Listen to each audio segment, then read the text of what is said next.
Wow. Good evening, everybody. It's so good to finally be here. All right. Any fans of item songs in the house? What? Nobody? Come on, yeah? I know you guys do know, huh? After a couple of drinks, item songs are the only things that get us Indians on the dance floor. Right? See, I don't know about you guys, but the first thing that comes to my mind every time I watch an item song is that it looks like a physical representation of what fertilization might look like under a microscope. Doesn't it? Like sperm trying to fertilize an egg.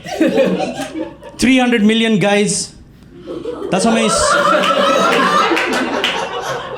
sperm there are on average. Lower body. Trying to score with one chick.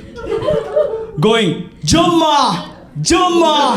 Jumma! Jumma! Jumma! Jumma! At the end of which you know, best case scenario is that only Amitabh Bachchan is getting the chumma. Right? The remaining 299,999,999 of the guys is just going to be standing there with their dicks in their hand like, khel pidi ho gaya, bro. Sperm standing with their dicks in their hands. That's like a whole nother level of inception, huh? People love Chris Nolan movies because he makes complicated films about dreams within dreams and all. Bollywood is like, Chris Nolan, hold my bhang. Yeah? Every time we make an item song, it's a KLPD within a KLPD. How do you like them apples? I was like 10 years old when I heard my first item song, right? And my poor 10-year-old head just kaboom, fucking exploded. I was like, she said what? You can say that? Any guesses what that song might have been? Do you guys remember the first item song you heard was? Anybody? Nobody remembers? You want to know what the first item song I heard was? Choli ke piche. Right? Can you imagine? I was like, oh my God. You can make up a song about boobs. Just for that. Then immediately somebody drops another bomb and tell you that song is not about boobs. And you're like, it's not? Then why is the entire chorus in the background bouncing their tits up and down going boob, boob, boob, boob, boob, boob, boob, boob.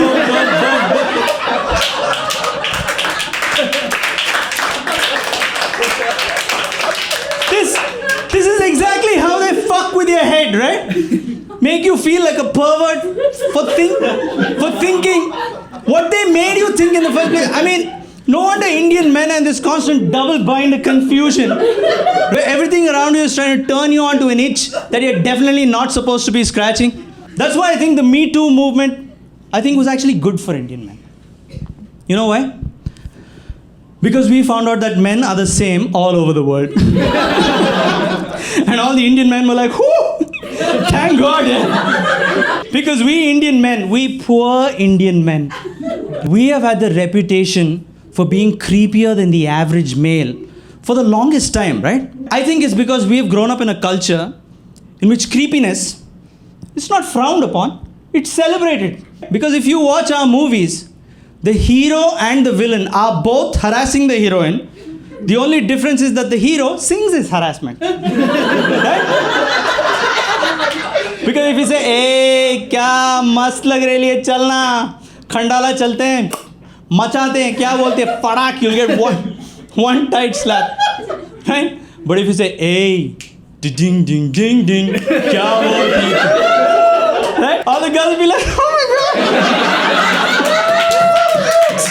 And sleaze is such an integral part of our movies that there are guys who made entire careers out of playing rapists in our movies. Have you noticed? That they even have code language to talk about it. Like in one movie from the 90s, Gulshan Grover is like, Mujhe sapna ke saath gana gana hai. And when I was a kid, I was like, हाँ बेचारा गाना ही तो गाना चाहता है. ओए अजय देवगन, इस movie में 8-10 गाने हैं. एक गाना उसको भी गाने दे यार. हाँ? उसको पीट क्यों रहा है? And this Ajay Devgan also never got the girl fair and square. Huh? He always had to threaten to hurt himself to get the girl to reciprocate his feelings. Like Ryan Gosling in The Notebook. He's hanging from a pole and he's like, you better go out with me or I fucking let go. And the girl is like, all right, I'll go out with you. Jesus.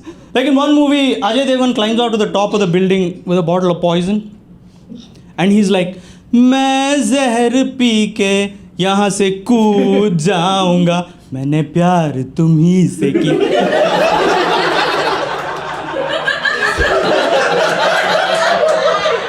I'm watching this, trying to make sense of this shit. And I'm thinking to myself, Ajay Devgan साले जहर ही पीना था तो ground floor पे P लेता. हाँ?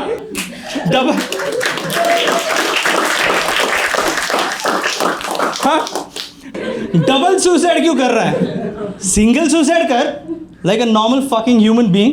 You know, I think this Ajay Devgan has gotten so used to always making an entrance standing on two bikes that he wants to make an exit also and ride off into the sunset standing on two suicides.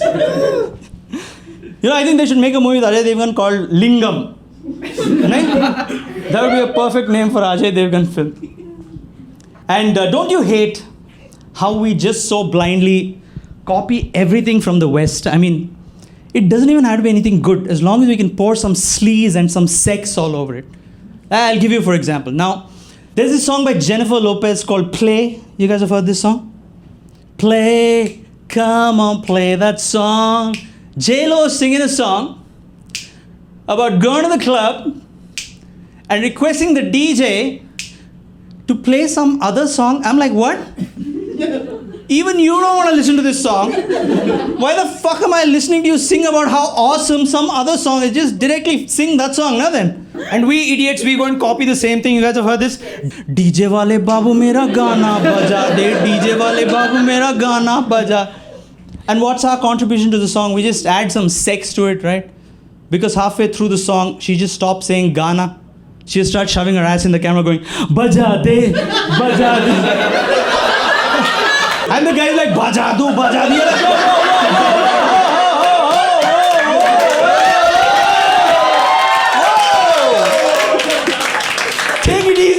Take it easy, yeah? Fucking relax. I know, we all know that sex sells. But what? That's the only thing you're going to sell me now? You're going to package everything in sex? Have you guys ever noticed, not just movies and music, even advertising, how every product, from your condoms to your condiments, is somehow promised to make your sex life better? Have you ever noticed that? Like condoms, I understand, yeah? They don't have a choice. But the way they make these ads, like, if you use these condoms, you're going to become the biggest playboy in town. I'm thinking to myself, don't I need to be having sex first to be using these condoms? Or if I just wake up in the morning one day, brush my teeth, put on this condom and step out of the house, all the women are going to be like, hey, how you doing? And don't even get me started about companies that sexualize their products that have absolutely nothing to do with sex. I'll give you for example. Now, I'm watching Katrina Kaif drink Maaza. Right? Slice, what? Potato, whatever. And I'm thinking to myself, isn't she supposed to be drinking the Maaza? Why is she fucking blowing it? Why are you making this poor girl perform a money shot on a mango drink, eh? I never expected you to stoop so low, Lintas. What, nothing? I guess you need to be in advertising to get that joke. Right? Yeah. You know, but you guys remember they called that campaign Arm Sutra, remember that? Yeah. Arm Sutra. I'm thinking to myself, Arm Sutra, what is this? Some kind of BDSM shit? What the hell kind of position is Arm Sutra, yeah? The one where you shove, the one where you shove a mango up your ass? You're like, Arm Sutra, yeah.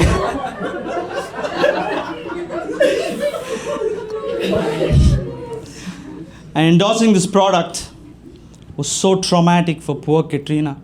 And it affected her on such a deep and profound level that she even went and married a guy who looks like a Aam Aadmi.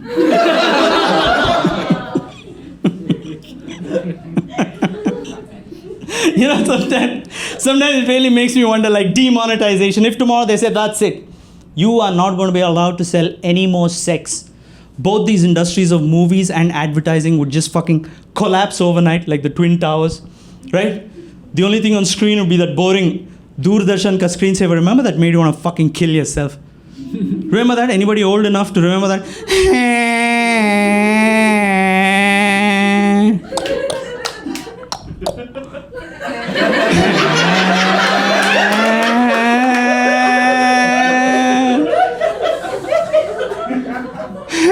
I swear to God, yeah, if you were in a room which had a ceiling fan and you had some rope with you, that music would literally fucking push you over the edge.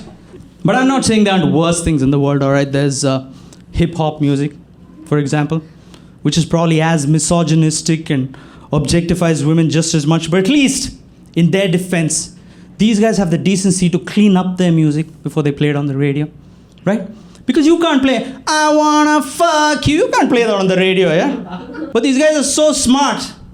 They write their music in such a way that just by changing one word, even the filthiest song becomes such a squeaky clean song, the entire family can sing along while you're going on vacation, right?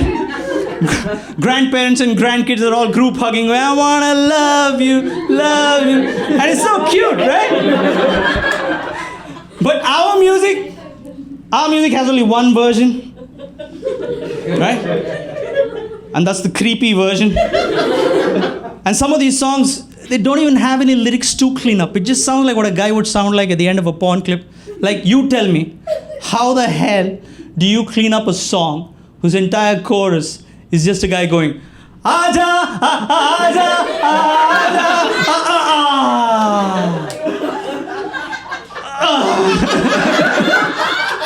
And on that orgasmic note, that's my time. You guys have been a great audience.